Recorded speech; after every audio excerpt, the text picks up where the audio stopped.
host of the Gridiron.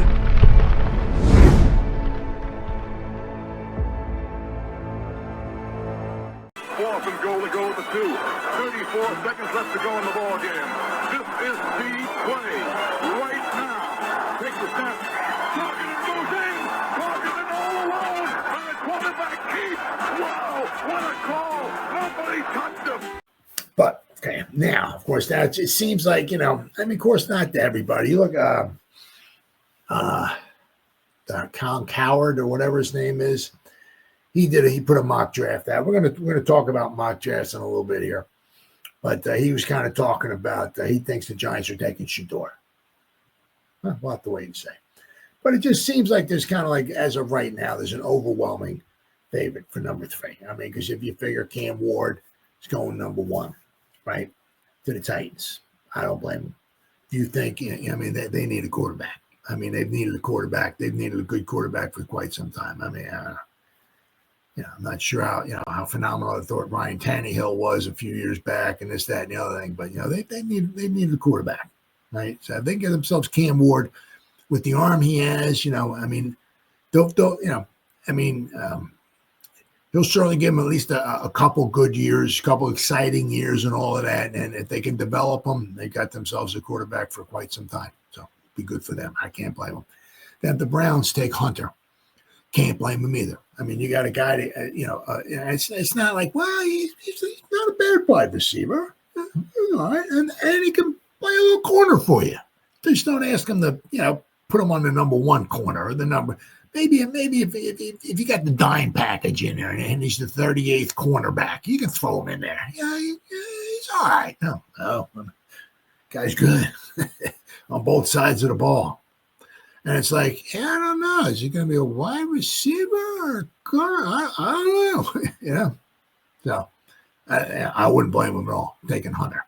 But once again, that would leave the Giants with Carter.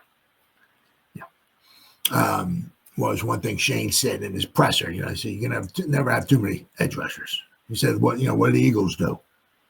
Right? What have they had? Four guys rushing the quarterback all the time, and so. Right, so something you can't have too many edge rushers. So we got an easy decision for the Giants revealed ahead of the 2025 NFL Draft. Giants have a conundrum on their hands. After signing veterans Russell Wilson and Jameis and Winston during free agency, the Giants don't have to take a quarterback with the number 3 overall pick in the upcoming draft. Well, but they don't have to. But I don't even know if they would. It has to marry up. You know what I'm saying? The guy's got to be worthy of the pick. If he's not worthy of the pick, you're reaching. You're not reaching with Carter. Carter's a home run, right? Malik was a home run. Carter's a home run, right? You want as many home runs on your team as possible, right? Now, you can take a gamble on Sanders, but no. I'm saying if they thought he was all that and lock, stock, and barrel going to take the Giants to the promised land for the next 10 years or whatever like that, they'd be drafting him. It's not that hard, but they're not taking him. There's a chance there might be some reservations on him, right? But with Carter, it's like, here you go. He's served on a platter to you. Dying to see what the Giants pass rush could look like this season. Remember last year? Remember what was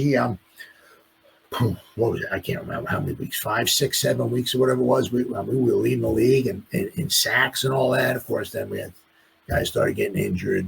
Right, Kayvon was injured, right? But for a while we were leading the league in sacks.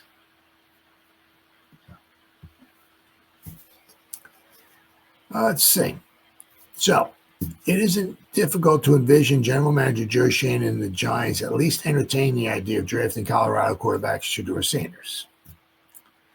The NFL scouts advice to the Giants at number 3 in the NFL draft.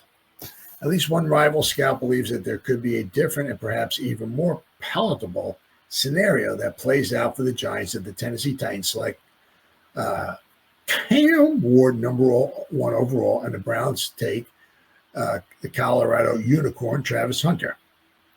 Easy decision. An anonymous NFL scout told ESPN's Matt Miller of what the Giants should do. Penn State edge rusher Abdul Carter, the consensus top prospect in this year's class, is on the board at number 3. Sure, the scout adds. In a perfect world, we'd wish this would align a little bit better with a more immediate and need on the roster, but we'll take the blue chip talent and rest easier for it. Absolutely. The only other real consideration would be a trade down if the right opportunity presented itself at draft night, given how many pieces away the team is. I mean, so we'll have to wait and see.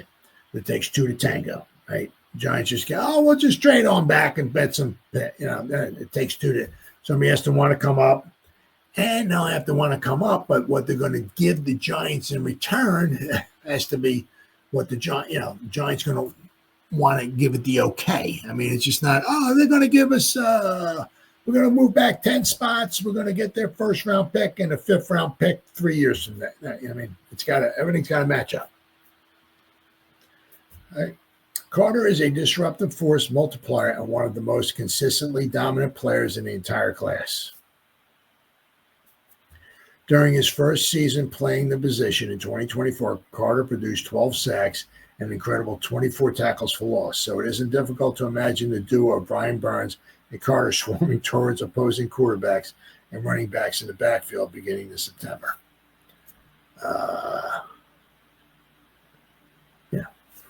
So, I mean,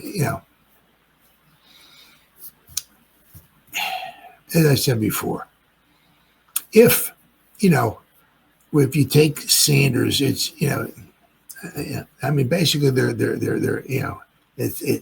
jobs are on the line. If they take,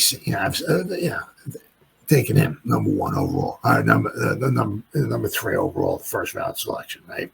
The jobs are on the line, right?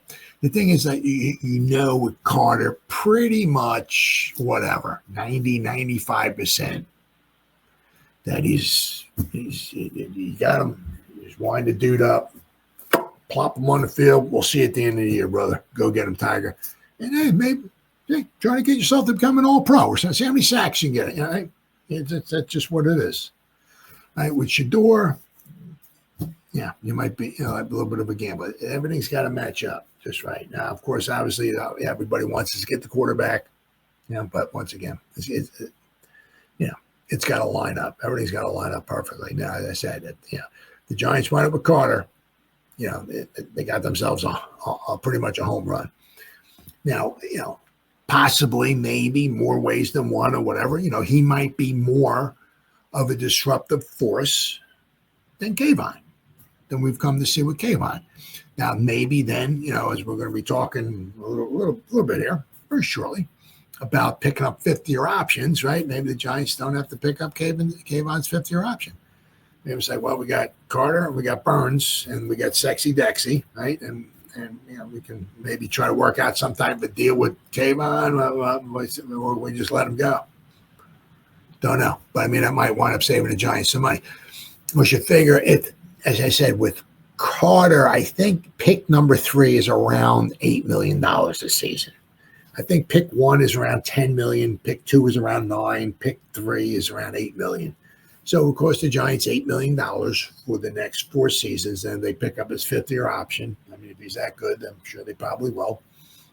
At whatever that would be, 15, 20 million in 4 or 5 years from now. But, if they're going to pick up Kayvon's 5th-year option, for next season, it's going to cost them some money, and then they're going to re-sign. And I'm saying, so it might, unfortunately, they might be letting Kayvon go. We'll have to wait and see. But the Giants have basically, after the draft is over, 24, 25, 26. So it's only 30 days in April. So 27, 28, 29, 30. So after the draft's over, they got like 4 days or so, to talk about picking up the 5th-year option on Kayvon. And I'm going to be talking about Evan Neal here in a little bit. So that's going to be very, very interesting. I said the Giants could upgrade, at the edge rusher position and maybe save himself some money going forward. So I'll have to wait and see. The thing with which would really be a kick in the cojones, right, is that you had pick 5, and of course it was their first draft. Okay. But, square smack dab kick right in the cojones. If you're picking pick 5 and pick 7, not many teams get to do that, right? And you maybe you don't pick up the 5th-year option on either one of them. I mean, but once again, that was their first draft. A lot of, Shane kind of came in. He's like, I don't know who my scouts. Yeah, how you doing? I'm Joe Jameis. I mean, they didn't have much of a system in place and this, that, and the other thing and all. But hopefully, as I said, once he's got his scouting down, I mean, as I said, he did seem to do pretty good last year in the draft. Let's hope he can do better this year, as well this season. If he can do as well this season in the draft, that would be fantastic.